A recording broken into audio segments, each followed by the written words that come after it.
Hi, I'm Christopher Mitchell, and thank you for tuning in. I run the Community Broadband Networks program at the Institute for Local Self-Reliance, but for the purposes of today, I'm also one of the co-founders of the Tribal Broadband Bootcamp, and I'm on the board of Waskawiwin, which is what is bringing you the business of tribal broadband today.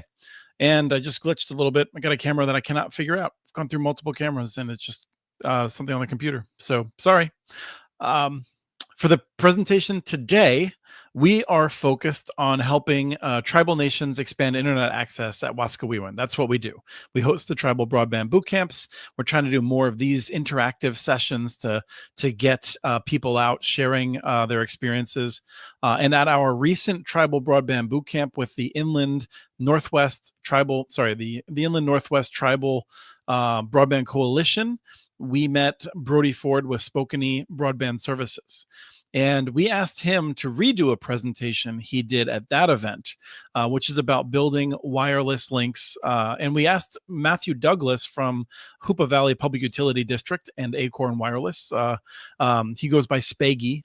We asked him to do a little bit of commentary so they could go back and forth as they go over how to build the wireless links.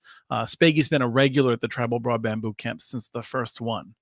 So now I'm going to turn over the mic to Brodie to introduce himself. And then after Spaggy comes in, they'll get going and I'll get out. Welcome. Hey everyone, I'm Brodie Ford. I work with Spokane Broadband Services. That is a program under the Spokane Tribe of Indians, and I work as a network engineer. To you, Spaggy. Hello, everyone. My name is Matthew Douglas. I go by Spaggy. I am the broadband manager for the Hoopa Valley Public Utilities District. Yeah, that's pretty much my story, where I'm at. Excellent. Well, I'm looking forward to the presentation, and you won't see him again unless something catches on fire. So good luck. Thanks, Chris. Can you pull up the slides, please, Jordan? Awesome. So to begin, thank you all for joining us today. Spaggy and I will be doing a wireless deployment how-to, and we would obviously like to offer a disclaimer to you all that by no means are we experts. We just have a lot of experience on what to do and more experience on what not to do.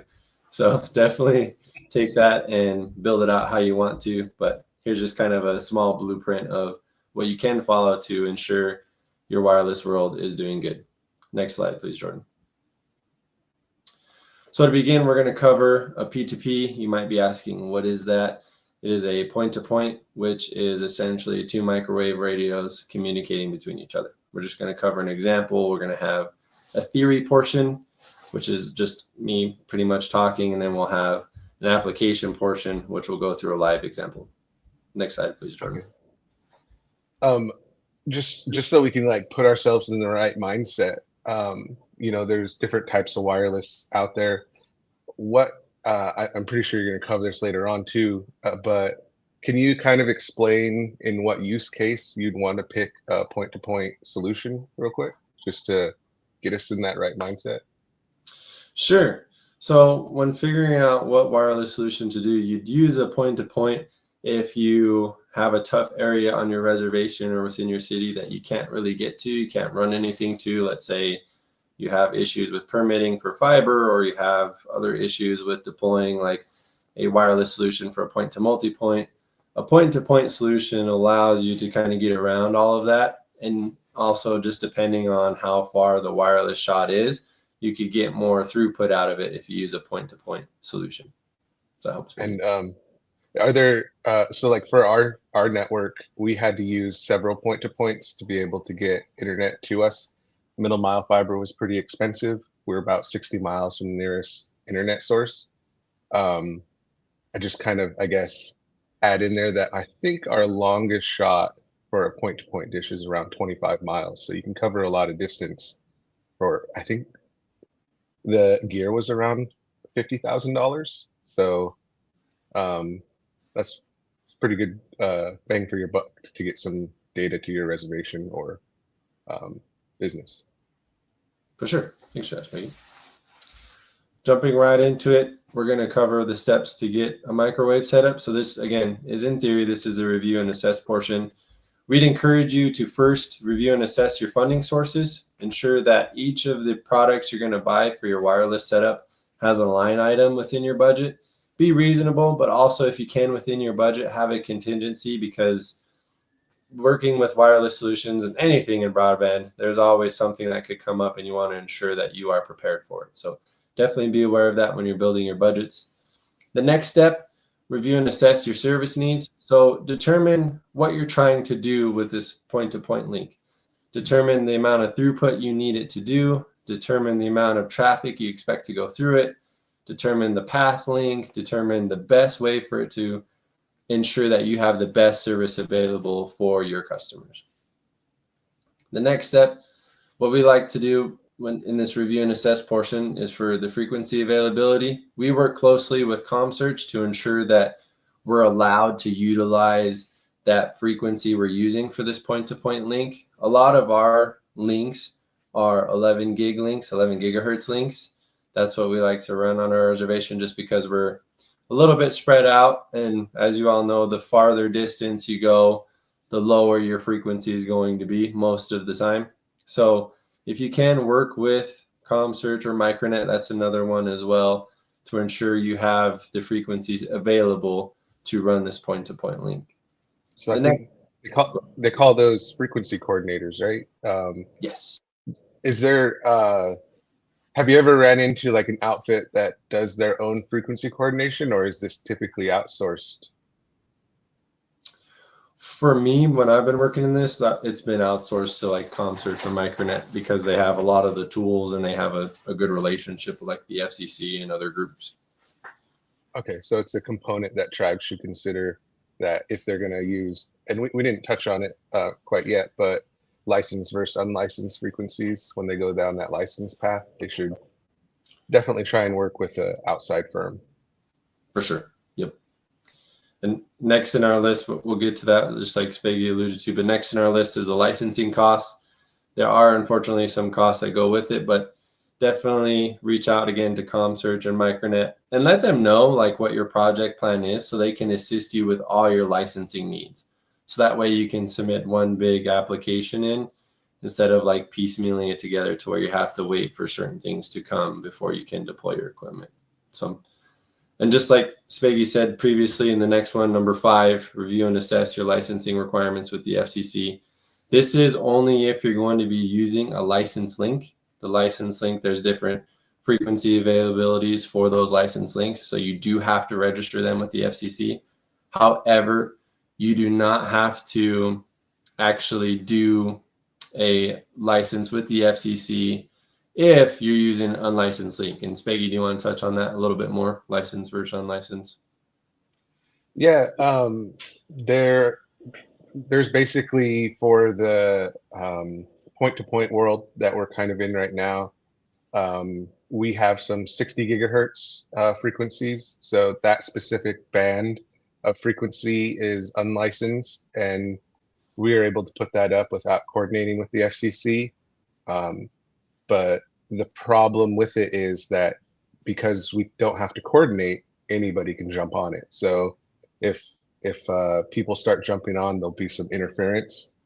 And so that's kind of the unlicensed world. Whereas on the licensed side, as we coordinate with the FCC, we can ensure that as best as we can, at least it's our lawful right to have that frequency. So then if anybody else wants to broadcast, we can either try and get them to not interfere with our service, or I guess that's about it. You can just try and get them off your frequency range so that you can broadcast smoothly, cleanly. For sure. Thanks, Spaggy. The last thing in this process is review and assess your microwave equipment vendors.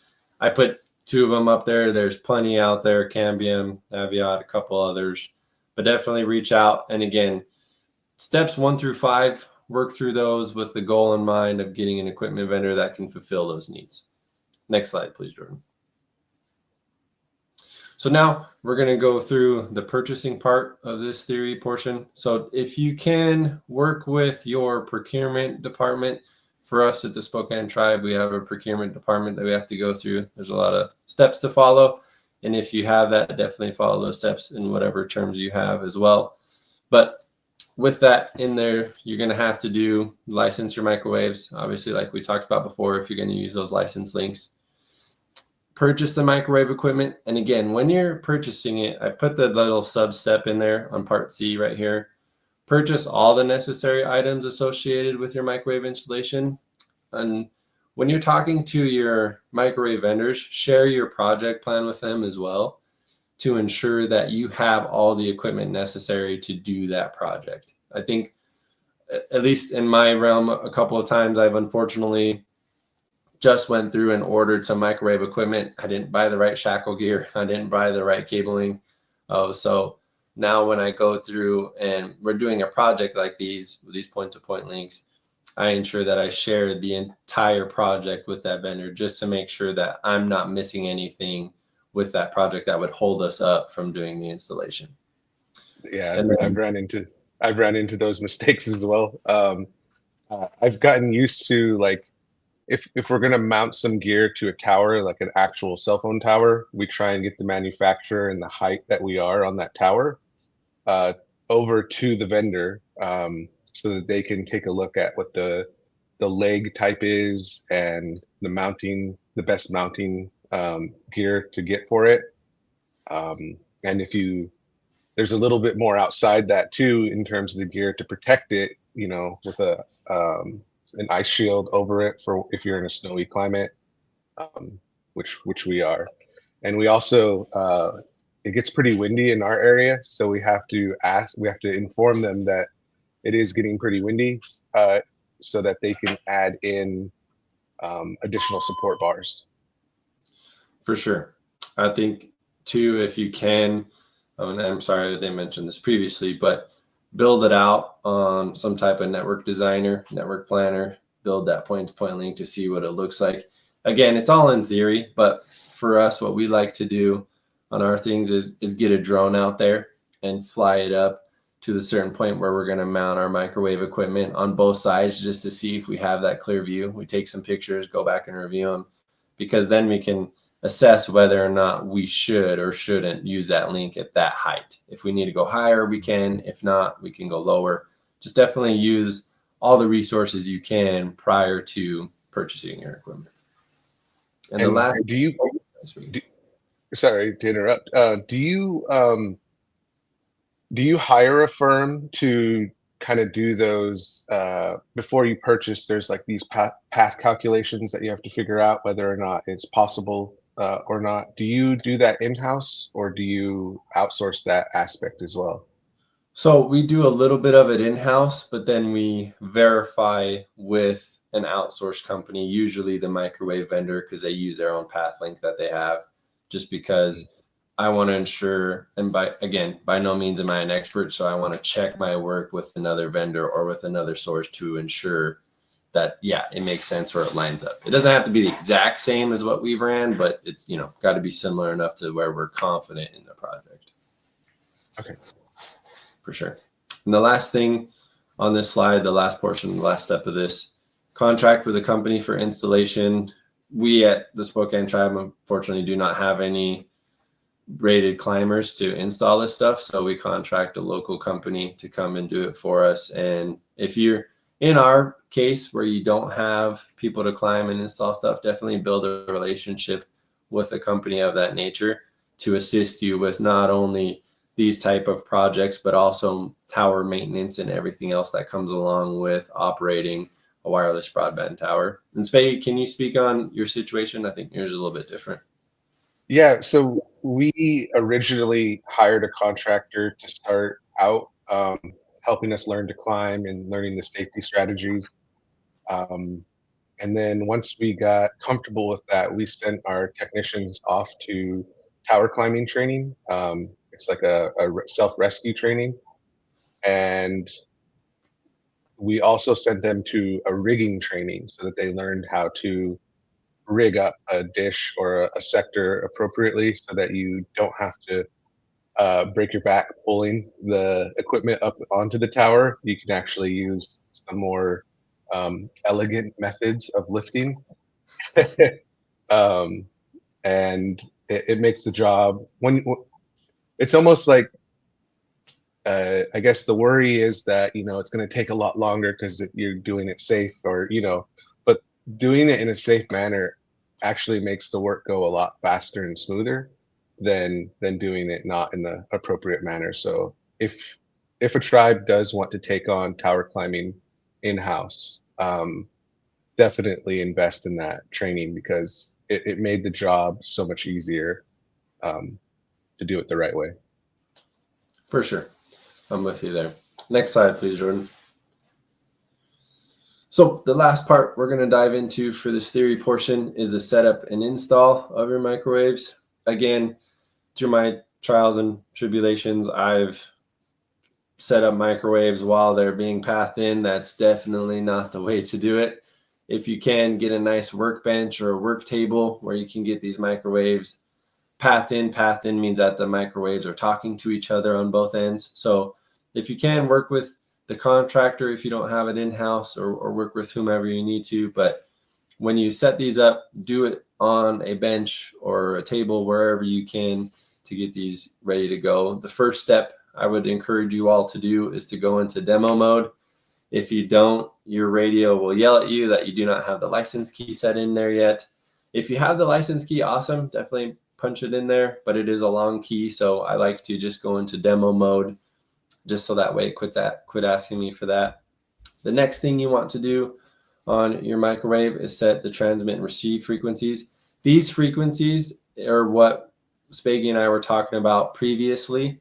The transmit on one radio is the receive on the other, and those are granted to you by the licensing place that you work with, either ComSearch, Micronet, or whomever. You'll see that on the data sheet on that prior coordination notice. You'll be able to see what frequencies you're set to. Another thing that I learned is make sure the radio you have can fulfill those frequencies. Just a brief story. We had an unfortunate situation where we were trying to do a point-to-point shot with these microwaves, these, again, 11 gigahertz microwaves, and it wasn't working. And we had to pull them down for like 3 days, and I was, kind of frustrated. And we looked, and the parameters were flip-flopped for the radios.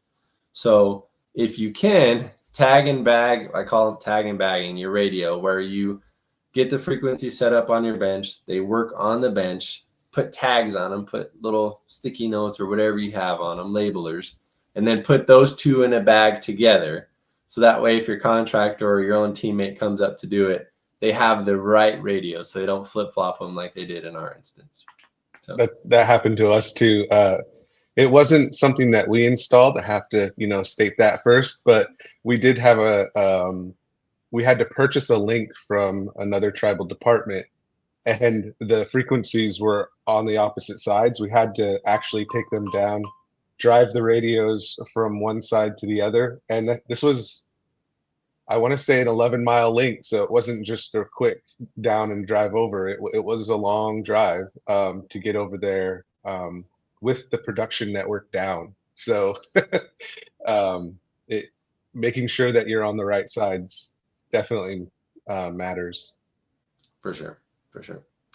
And go on to the next step, set up the XPIC. If you can, get XPIC. For those of you who don't know, it's cross polarization between the two radios.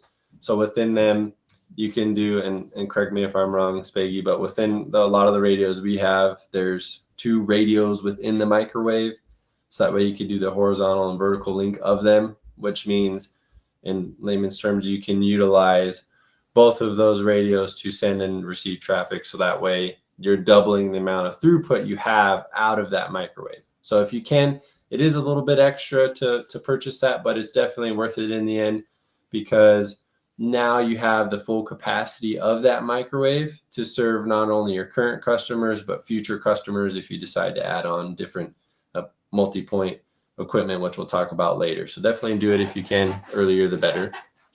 Yeah. Next, and that, sorry, go ahead, Spaggy. That was determined by if you had enough availability on your frequency coordination, because some of our links, we weren't able to get a full XPIC setup because of the limitation of the frequency. Gotcha. Okay. And definitely check again with your frequency coordinator for sure. The next thing on this slide, we're going to talk about number 5, set up the network parameters. Definitely build it, again, in design to have the right network parameters on here with your right IPs and the right subnets. A lot of that's pretty basic and straightforward, but just ensure, again, that they're the right numbers you're punching in there. Oh, The next, did you ever run into a problem like when we purchased our first set of radios? We didn't know that the manufacturer like charges for actual network of like features of networking, and so like we weren't able, like they limited, like we purchased a link that can do 2.5 gigs, but they didn't sell us the extra license that allows it to go up to 2.5 gigs. So these manufacturers, I don't know if you ever ran into this, but there's like functionality you have to unlock with license keys. Did you have to do that too in any of your projects? yeah, so that's why we share our plans with the vendor now. So that way they give us in the quote all of the unlocked access that we need out of that microwave. Otherwise, because we ran in the first one we did, we ran into that instance where we said, hey man, this is supposed to be running like 10 gigs up and down with this dual band link. And they're like, oh, you have to buy the registration key for that. And we're like, oh, well, I guess we'll be doing that tomorrow. So definitely be aware of that. Good call, Spaggy, for sure. Yeah. Number 6 on this list, unmute the microwave. I've ran into instances where I'm working on the bench and for whatever reason, I decided to mute one side. They were testing, they weren't getting anything. So we had to go to the tower and I had to unmute it. So make sure on your bench, as you're done, you unmute both the radios, microwaves, you make sure all of them are good to go. That way, when you hand them off or you go to deploy them yourself, they're ready to rock and roll. So this is all stuff that we do, again, on the bench. If all else fails, a lot of these microwaves I've noted on number 7 here, you could follow the installation wizard, which is awesome for most of these microwaves. They're pretty easy to use, pretty intuitive. So definitely follow that if you can. It's pretty straightforward. You should have all your numbers. Can you have the manufacturer kind of help you configure those, or are you pretty much left alone to do it yourself? I've noticed it depends on the manufacturer. So you can coordinate, and again, this is up to you. You can coordinate time with the manufacturer depending on whom they are. And you can walk through that installation to ensure you've set the radio up to what you want it to be. And you said that you contract out your tower climbing. Are there any parameters that you have to give to the contractor? Because we do it ourselves. So if we make a mistake, we'll just climb back up and correct it. But you pretty much don't want to have the contractor doing a whole bunch of different changes because climb times can be expensive, I'm assuming. So do you have like a list that you give to your installers? Yes, great question. That leads us to number 8. When they path the link, whether it's in-house or outsourced, you have them follow the PCN sheet, the prior coordination notice sheet. So that way they're able to see what the link should be and how high or low it should be. So that way you're within the frequency coordination that you've set up with that frequency coordinator. That's what we do. We walk through it with our contracting company. We share the sheet with them that we received in our case from ComSearch. And then that contractor looks at all of the information related to that link and follows it to the T to ensure that we're within regulation to what we've submitted to the FCC. And are you 100% on your own infrastructure, or do you have third-party towers that you get on? Thankfully, we are 100% for our main links. We do have a third party as our backup link. Okay, because we are on a 5-tower hop to get into the valley. There are 3 towers that we actually had to get on. There was a few requirements before we can put our gear up. One was an insurance thing.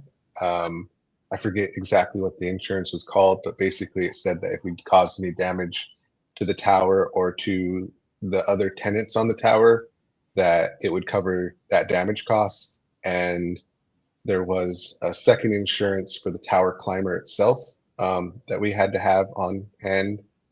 And the last was they required that any additional gear that went on the tower had to do what's called a load analysis on that tower to ensure that we weren't putting gear on and a tower that went over capacity in terms of it's called a wind load.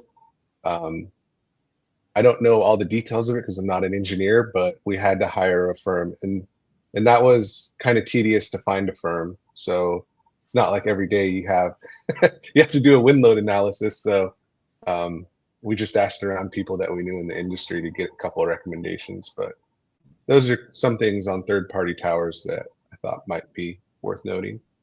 For sure. And definitely for whoever's watching, follow that along as well, because some of you may have the same situation that Spaggy ran into. Definitely. Okay. Next slide, Jordan, please. Okay, so now we're at the portion where we're going to go over an example. Again, this is just an example that Spaggy and I are going to run through of us just setting up a mock point-to-point link. So in this example, our budget is $50,000. That's how much money we have to play with our point-to-point link here. We have the goal of creating a link that handles our customer traffic. So again, this is just an example. Kind of jot down your situation if you can in this application portion to kind of help you work through certain things. Number 3 for us, the frequency. In this example, again, we're going to work with ComSearch to secure our proper frequencies. In our case, Spaggy and I are going to be working on an 11 gigahertz radio. So just for context, that's how we're going to do this. The next step, number 4, we're going to work with the allocation. Again, we're going to work with ComSearch. We're going to share our project scope with them to help manage our frequency for this 11 gigahertz link. Number 5, we're going to, this is a registered link. This is a licensed link. We're not doing an unlicensed in this example. So we do have to register this link with the FCC. And just as a reminder, we'll be working with ComSearch to assist us with the registration process to ensure that we have all the information needed for this link and to ensure that it is a legal installation for us to do. The last thing is our vendor that we've selected in this example is Cambium.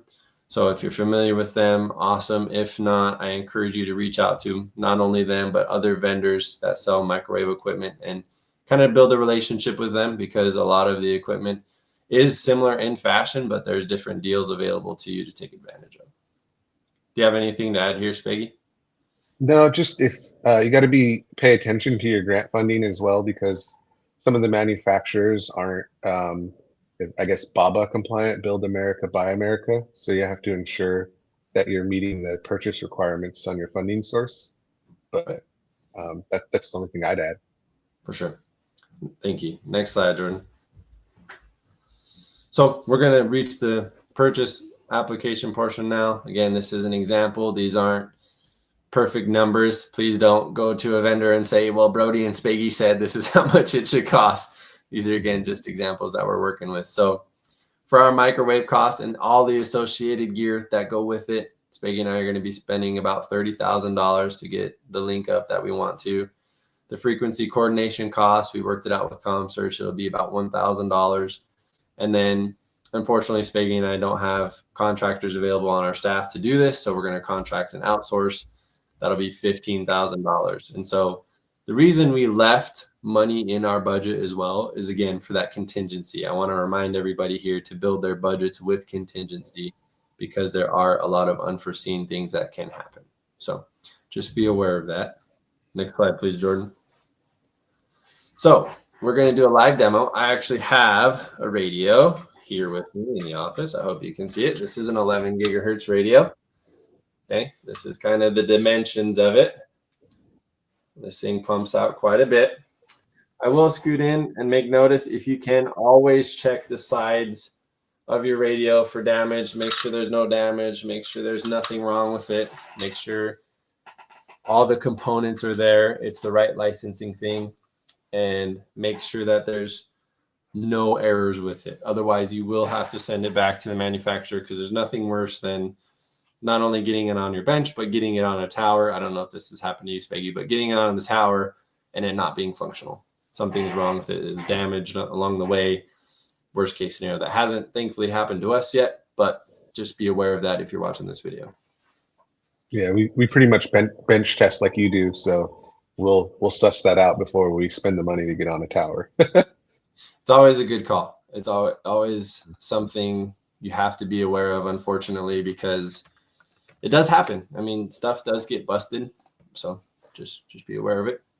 And right now, I'm going to dive into one of our deployed radios. If it's all right, Jordan, I'm going to take over and present.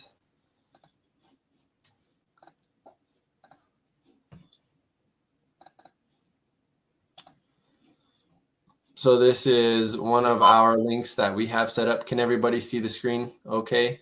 Can you see it okay, Spaggy? Yeah, I can see it. Okay, sure. So it is a little small, but I think I can sure. see enough of it. Give me a second here, and I'll be able to kind of show you the parameters and everything. So for us, we have this link set up. I'll just go over the basic radio parameters here. For our radio that we've set up, these are the transmit and receive frequencies for both sides of the radio. If you can see, let me just zoom in a little bit more for you. It should be a little better. So these are our two radios, and again, these are the two radios within the one microwave, okay? So keep that in mind. We have the transmit frequency here and the receive frequency, okay? They're both running the same. Make sure that's within your same realm that your microwaves are running. We didn't really talk about the receive level, and we can do that now. So this is at what's called a neg 43 and a neg 42. For us, and I don't know how it works for you, Spaggy, in your side of things, but for us, we shoot for low negative 30s and high negative 40s, because for us, that means we're receiving a good amount of signal between our microwave shop. Your goal is to get as low as you can, as close to zero as you can. But due to unfortunate circumstances with most reservations, there's a lot of terrain, there's a lot of stuff going on. There's multiple things in the way, or in Spaggy's case, he's working with really distanced microwave pathing. So he's got to work through a lot of those things. I'm going to go ahead and stop sharing, because that's basically what I wanted you all to see was what it would look like set up in this case. Yeah, the audio cut out just a little bit, but I saw that you had it in the low negative 40s, and we do when we did the path calculations with the contract, or not the manufacturer, we usually get a sheet of what the expected receive signal would be, and we aim to get as close to that as possible.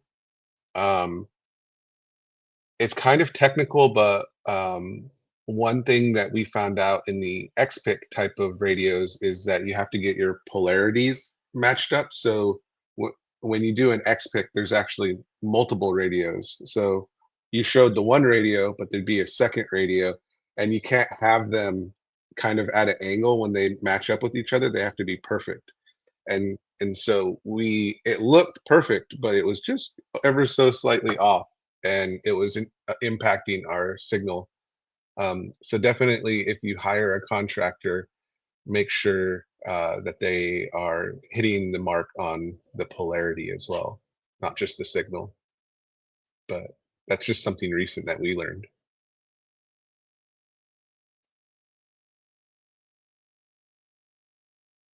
Oh, you're on mute, Brodie. Sorry.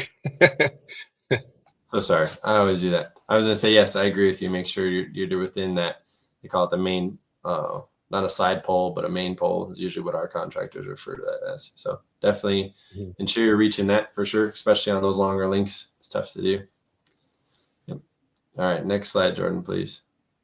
So that concluded our point-to-point example. Spaggy and I are going to run through a quick point-to-multi-point example now.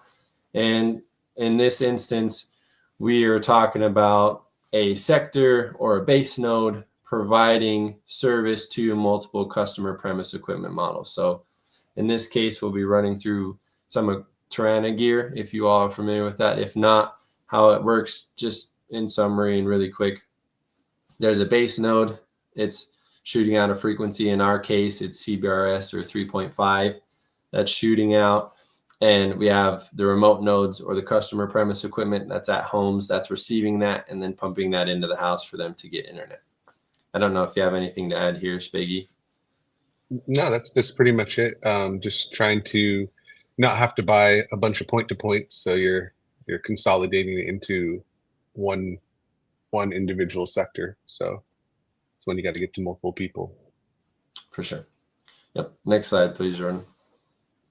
So this portion we're going to cover just as we did previously in the point-to-point walkthrough. This will be a theory process here. This is just us walking through what we've experienced, all again in theory, of what we're going to do. And then later we'll jump into an example, and I'll show you what the Tirana Cloud Suite looks like when we jump in the portal later. But for now, we'll start with number one. Again, review and assess your funding. Make sure all of your items associated with this project have a line item within your budget to ensure that you are within your needs, your financial needs, and you're meeting those expectations of your finance department. But again, build a contingency within your budget. Just because it's a different project doesn't mean you can't have contingency in it. Number two, review and assess your service needs. In our case, what we like to do is look at the equipment that's available out there and how much it's actually producing as far as throughput goes. If it can handle, 1 gig up, 1 gig down per base node or whatever it may be. Definitely review your goal, what you want your customers to have shared between that base node, between your customers throughout whatever side of your reservation or wherever you're at, you decide to build. Number three, review and assess frequency availability. We work with ComSearch or Micronet again on this. If you're using unlicensed, like Speggy talked about earlier, there are unlicensed stuff that you can run within your network or within your reservation. But most of the time, and correct me if I'm wrong, Speggy, most of the time the stuff you run from point to multi-point is either a licensed spectrum that you have to have, like the 2.5, which was granted to some reservations if they put in for it, some tribal reservations if they put in for it, or in our case, the 3.5 spectrum, which is a shared spectrum that we have to share within a couple of other entities, if there are other entities within your area using that spectrum. I don't know how it is for you guys, Peggy. It's not necessarily that there's just licensed. There's definitely a lot of options in the unlicensed space, but what we found is the licensed frequencies are the cleanest signal in our area, so therefore the best performance. We definitely, as an ISP, have to support the interference from even sometimes themselves, like some in the unlicensed space, because if you use like a 5 gigahertz point to multipoint and you have a 5 gigahertz on your Wi-Fi router at the home, sometimes they can jump on the same frequency and interfere with each other. And so hopefully there's smarter equipment that can detect that, but in the case that we had, it wasn't smart enough to do that, and it started interfering with itself. So when you can, I definitely recommend going with licensed. For sure. And that brings us to the next thing. You'll have licensing costs with those. If you do something with license, again, work with ComSearch or Micronet or another vendor that you have access to. Number five, review and assess those licensing requirements with the FCC. I'm going to pause here because some reservations were granted that 2.5 license that came out, and there are build out requirements for that license. So be wary of those. I think the first one was out this year where you had to reach a certain amount of percentage on your reservation. So check with the licensed, whoever you're going through. I definitely reach out to the FCC or a representative from there to ensure you're meeting the build out requirements for the licenses you have access to on your reservation. And I can make a short little plug. Today is March 27th. On April 10th is the deadline for what's called the AWS 3 comment period. And there's a section in there. We're trying to get a tribal priority window, just like the 2.5. So if you can, before that deadline, make a comment so that we can get another window going for another frequency that can potentially be used for point to multipoint like we're working on right now. Sweet. Thank you for that, Speggy. Last thing, definitely review and assess your microwave equipment vendors. Definitely build around your budget and goal for them. I put Telrad, Tirana, and Cambium. There's a plethora of others out there. Speggy and I aren't sponsored by anybody. We just stuff we've worked with in the past. So just reach out to many vendors that you can and make sure they reach your budget needs and goal needs. Next slide, Jordan, please. So again, in theory, go through the proper procurement steps for purchasing this equipment. Make sure you license the spectrum.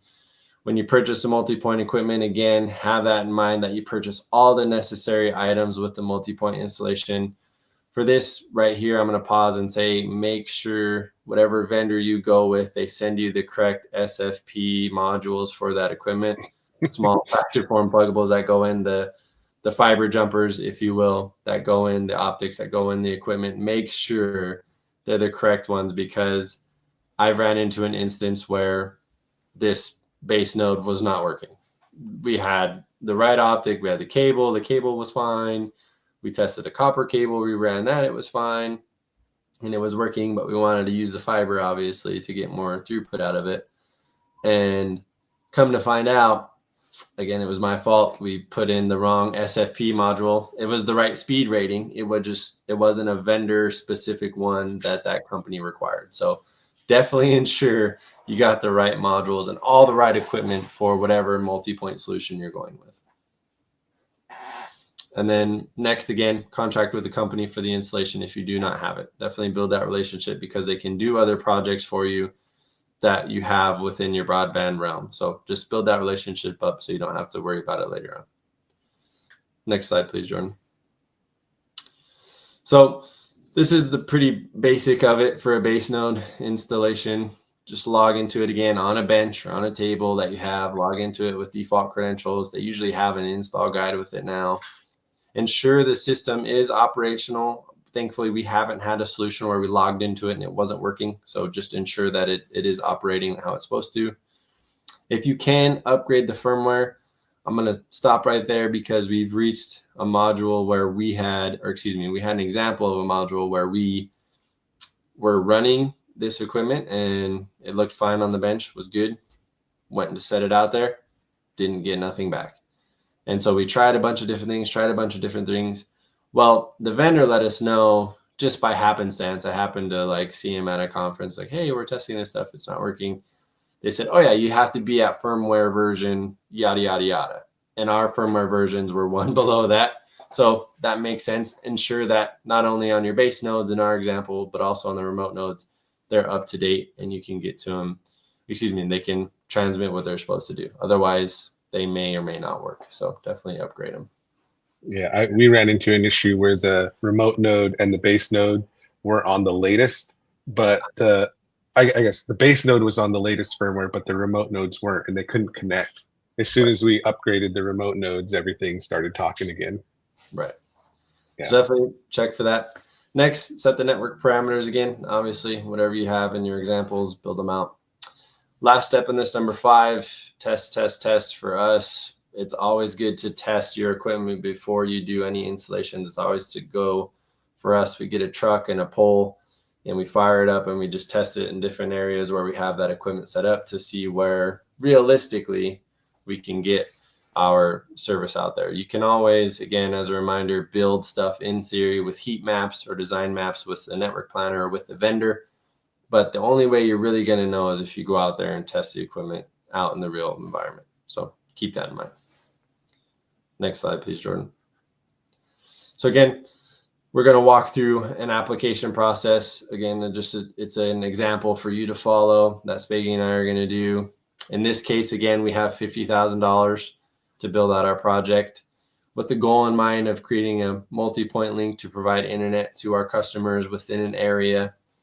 The frequency, we decided to work with ComSearch in this case, but you can, again, work with whomever to do all of these frequency coordinations for you.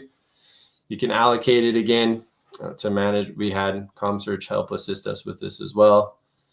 In this case, we're going to be using 3.5, which is a leased spectrum, which is a shared spectrum. So we're going to go through the shared access spectrum, the SaaS portal of Google. But that's a whole presentation in itself later on. If you have time, maybe we could do another one like that. But register your, in your example or in your case, register your frequency with the FCC, obviously, if you need to do that. The vendor in our case for this example is Tirana. So we've kind of mentioned that before, and we'll go through a couple of things here shortly. Next slide, please, Jordan. I'll probably add, though, that the $50,000 budget is high because Tirana's kind of the creme de la creme equipment in terms of point to multi-point right now. Yep, I'll give you that. Yep, for sure. So now we're going to purchase the equipment. And again, these are just example numbers that we've came up with. Don't quote us on this. Again, don't go to the Tirana people and say, hey, Spaggy and Brodie said in this presentation, this is what it costs. These are just examples that we've had. So again, for the gear and the microwave cost, it's $30,000, frequency coordination. And correct me if I'm wrong, Spaggy, the example we're working with here, it's based on the amount of customers you have. So you pay a monthly fee for the amount of customers you have with the shared spectrum. If you have a different case for the 2.5 license, there is a different cost associated with that. But with any type of shared spectrum, you usually pay per customer for whatever frequency you're running. Yeah, and not to get into the depths of CBRS, but it does have some frequency coordination. It's a little bit different because it's a different type of license. But for Tirana, I was curious, do you have to put it into the mapping for the SAS? And forgive me, I don't remember what that acronym means. I just know that you have to coordinate with the SAS. Yeah, shared access spectrum portal. Yeah. We use in our case Google for that. There's other SaaS platforms you can use, other SaaS providers you can go through. We just have used that, and it's kind of worked out nicely for us. But you don't have to do Google SaaS. You can do whatever you'd like to do. And because you brought it up, Spaggy, the other thing that comes with the Tirana gear, you do have to have a certified professional installer, a CPI person on staff to ensure that these installations, not only with the base nodes, but the remote nodes are what go on the customer premise. And from my understanding, it wasn't a heavy lift to become a CPI. It was fairly lightweight in terms of the amount of knowledge you're supposed to get for that cert, correct? Correct. So for any of you watching, if you're watching this later, you can pop onto Coursera or whatever vendor you'd like to go through to earn that certification. It's a lot of theory and practical things. The basic idea of it is because it's a shared spectrum, you need to make sure that your azimuth, your degree tilts, the lat long, all the installation parameters associated with that equipment are perfect, are to the T, because again, it is a shared spectrum. So if anything's off, or if your remote node's facing away it's not supposed to, or base node's facing away it's not supposed to, you're misleading the other people that would like to run that shared spectrum frequency within your area. So there will be issues, obviously, if you're running equipment how it's not set up for you to run. And then again, in this example for purchasing equipment, we have the contractor costs, which is, again, $15,000 or so. And we do have to have a CPI on staff for that. Next question, please. All right, excuse me, next slide. Sorry, Jordan. Okay, so we reached the demo portion of it. I'm going to get logged in here. Spaggy, feel free to talk about whatever you'd like to talk about in this portion while I get this pulled up. Okay. One thing that I was going to bring up for point to multi-point was kind of a mistake that we made early on. We pretty much went blindly into the vendor that we picked and didn't ask them to send out any gear to us to test out before we made the purchase, because we didn't have experience in that realm. So now anytime we go with a new vendor, whether it's for fiber or for wireless, we try and get a demo kit on site to do a test in our environment. I don't know if everybody can see the dense trees over here in the background of my picture, but when vendors say, oh yeah, we're good in tree areas, they're more thinking about this area, not that area. And so we definitely want to get some, I guess, equipment on site before we make that investment. That's awesome. Yeah, I think in our case, we do a lot of stuff like that as well. We try to show pictures of, hey, these are our trees, right? These aren't just the clear-cut trees that you're looking at. But again, I'm going to pull this up really quick, and hopefully let me know if you can or can't see my screen. Not yet. Okay. Okay, it's coming up. I can see it. Yep. Okay. So this is the dashboard on the Tarana Cloud Suite. Again, we're not sponsored by anybody. This is just a real live thing of what we have. Right now we have 18 remote nodes deployed in our network. It just kind of gives us an aggregate of our data from our customers. I'm just going to cover the map portion really quick so you can kind of see what it looks like. We have a few sites, but I'm going to focus on one primarily. So each of these smaller dots, can you see the screen okay, Spaggy, just to ensure? Yeah, I can see. Sorry.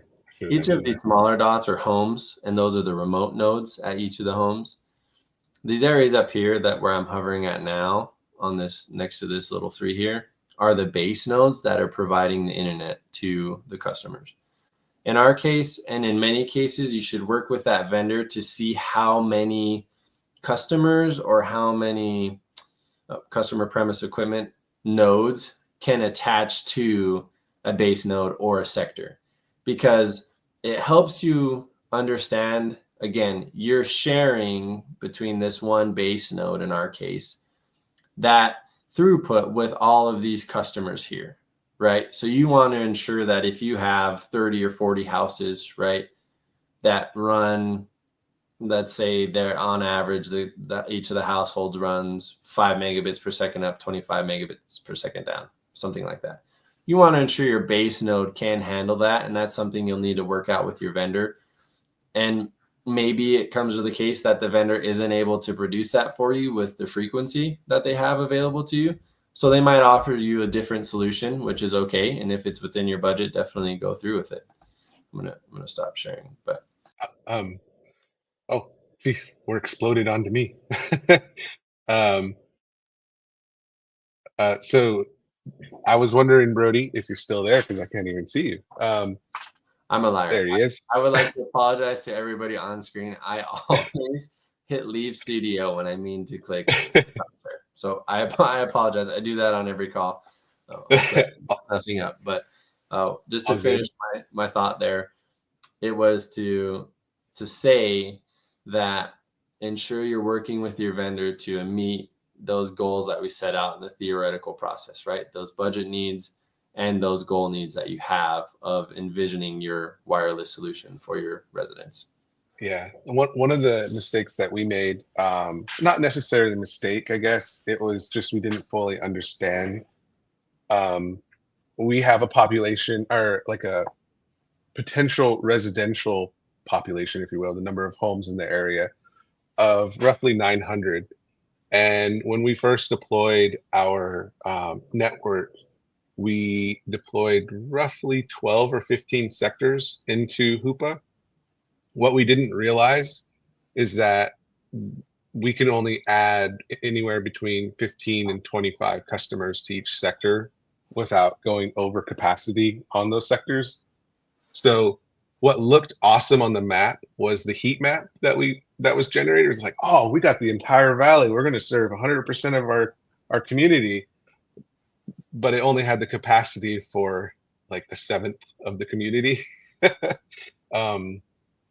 And I was wondering if another thing that we, as part of that, it was the technical knowledge that we were lacking on what metrics to look at that would tell you if your sector was being oversubscribed or not. I was wondering, what do you look at when trying to determine whether you should stop installing subscribers to a sector?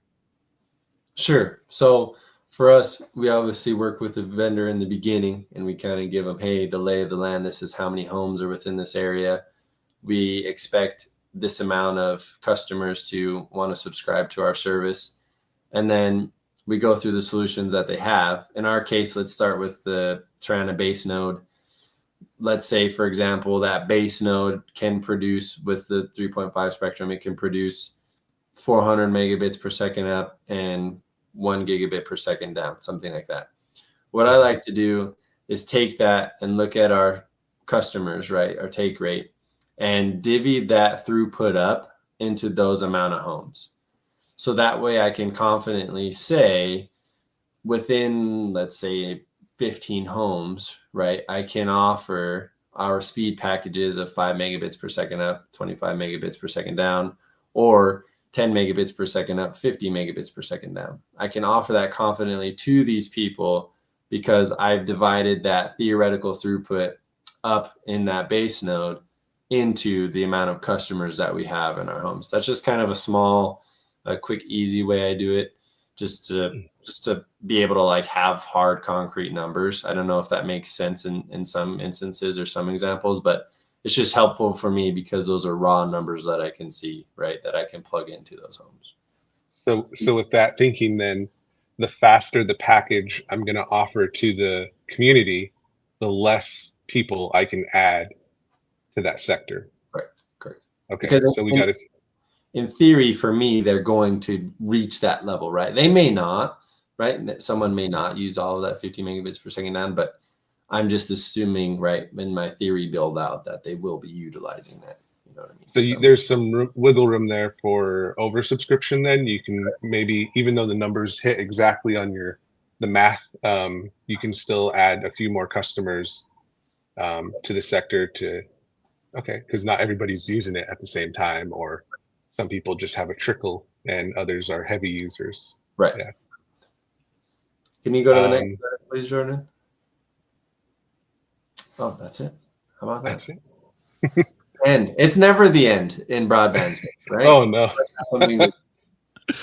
That's great. I just wanted to share one thought, which was, Spaggy, did you pay attention at the last Tribal Broadband Bootcamp with the Cambium equipment that they were getting set up and some of the challenges that they were having because they have the different firmwares? Yeah. I had to bring in some of my woes of experience with the Cambium equipment that we were using, and to be clear, this was donated equipment, so we had it from a group that had been using it, and it came in different statuses, which made it a little more challenging. Yeah, there was so you got to be careful with the manufacturer you go with, because sometimes they don't have a mature product. And for example, in this product, if you didn't have at the beginning of using the product, you had to use the beta software, and you never really want to use the beta firmware on your gear. But in this case, there was no such thing as a stable version. So they wanted you to use the latest and greatest that they had to offer. And also, because they weren't as mature, they had settings available for you to click on that actually weren't in production. Like they wouldn't do anything if you click those. So at the boot camp, we ran into both of those issues. But also, I was surprised it took 20 minutes to upgrade the firmware, which is longer than as a non like tech person. I was just surprised at how long that took. So you got to be patient when you're doing that. You have a bullet for upgrade the firmware, but you got to be patient for it. Yeah, that particular hardware was a little unique in that, where it had what's called like a dumb sector, but a brain. And so you had to upgrade the firmware on the brain that's down here. And then it took 20 minutes to update the dumb sector. And it was just weird. But well, that was fun. We didn't have any questions come in, which is good because you all handled all the questions that I had prepared. Brodie, that was really terrific, and Spaggy came in with just the commentary I was looking for. This was exactly the conversation I had in mind, and so if anyone is out there being like, that's not what I was looking for, then it's my fault, because this is perfect from my point of view, and I really appreciate both of you sharing your experiences with us. For sure. Thanks. I was here to help. We're gonna end the video there. It's gonna be live on our social media pages. We welcome you to stay tuned to Waskawiwin's social media. We're gonna be doing future virtual events as well as in-person events. And anytime you have questions, feel free to send anything to info@waskawiwin.org or info@tribalbroadbandbootcamp.org, and one of us will try to get back to you. I'll tell you that we'll try. So please do reach out. We'll do our best, but we look forward to seeing you all at a future event. Thank you. Awesome.